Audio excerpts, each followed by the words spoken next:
Arabian Blends by Arabian Oud. Stay tuned. Here's some codes to save you some cash on your next Middle Eastern niche or designer fragrances. My name is Neeb. Welcome back to AROMATIX. Today we're going to talk about another Arabian blend from the house of Arabian Oud. Jabal Tamya by Arabian Oud. The presentation on this one is similar to those of all of the other Arabian blends. On the top is a high quality metal but surprisingly light magnetized cap. The cap is designed to look like or replicate the Bakhur burner from the Arabian Oud logo. So basically this cap is their logo. On the top it's nothing really there, just a standard atomizer, but the atomizer itself is great quality. It looks like a standard atomizer, but it's actually pressurized and shoots out a lot of juice. Notes on this fragrance include pink pepper, jasmine, then there's that balsamic aroma, vanilla, sandalwood, cashmere wood. This one got me about 4 compliments the first day I wore this one.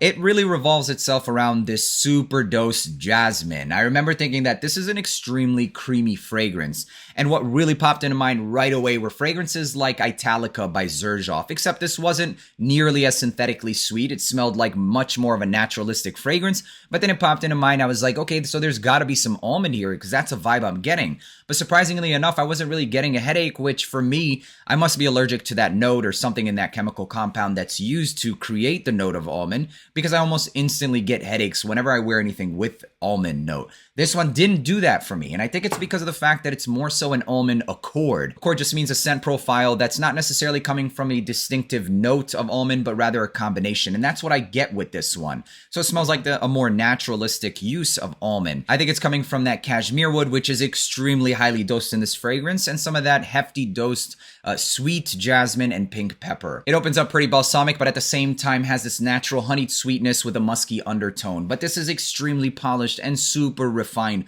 borderline creamy without actually going into the cream territory. So just really more so in this polished realm. And most of that creamy vibe you're gonna get smells like a refined creamy woods with a top of that jasmine. So although there is that note of jasmine, this is honestly in the realm of perfectly unisex. So ladies can pull this one off, but gentlemen can also pull this one off as well. If you enjoy fragrances that are powdery, that are smooth, that are polished and refined, if you're a gentleman that can wear a fragrance like Italica by Xerjoff, you can absolutely rock this one. In my honest opinion, I find this one to be a lot more refined and polished than something like Xerjoff's Italica. And the reason I say this is because that fragrance, while I love it, and I own a full bottle, 100 ml, this one just seems like a step up from that. So think about something in that family, less synthetic, not as sweet, and easier on the nose. That's exactly what this one is. Polished, refined, extremely high-end, and luxury. When you wear something like this, you're gonna smell like money. You have to enjoy creamy fragrances because it's extremely highly dosed in that creamy vibe with the sandalwood and that jasmine. Sweetness in this fragrance is pretty naturalistic. It goes from like this honey to a natural vanilla vibe. So it doesn't fully go on to like something dense like caramel or tonka, but it's definitely there. But mostly what you get with this fragrance is super polished, refined jasmine, sandalwood, and cashmere wood. The peppers are there, they're shortly lived. It gives a little bit of a head-turning effect in that first hour, and the total longevity of this fragrance is easily 12 plus hours. When you spray one spray of this, which is what I did, legitimately one spray, and somebody 10 feet away from me, I am not exaggerating whatsoever, came around the corner and said, "What smells so good?"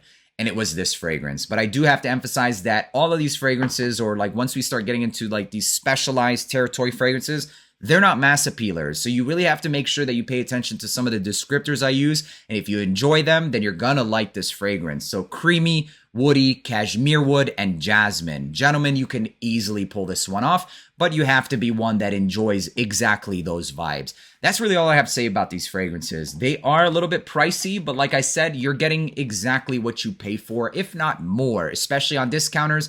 You're getting a little bit more. So I'll put a couple of links where you can find this fragrance. And if you have one of these fragrances, let us know down in the comments what you think about whatever blend you have, not necessarily one of these two. I've got a couple more that I'm going to be reviewing. If you're interested in watching some of those reviews, the future reviews that are coming, a lot of Middle Eastern niche fragrances, cheapies, all of that good stuff, make sure to leave a like, hit that subscribe button. While we're talking about it, I noticed that about 75 to 85% of my viewers, you guys are not subscribed. It's free. Hit that button, and I'll see you in the next one. Peace.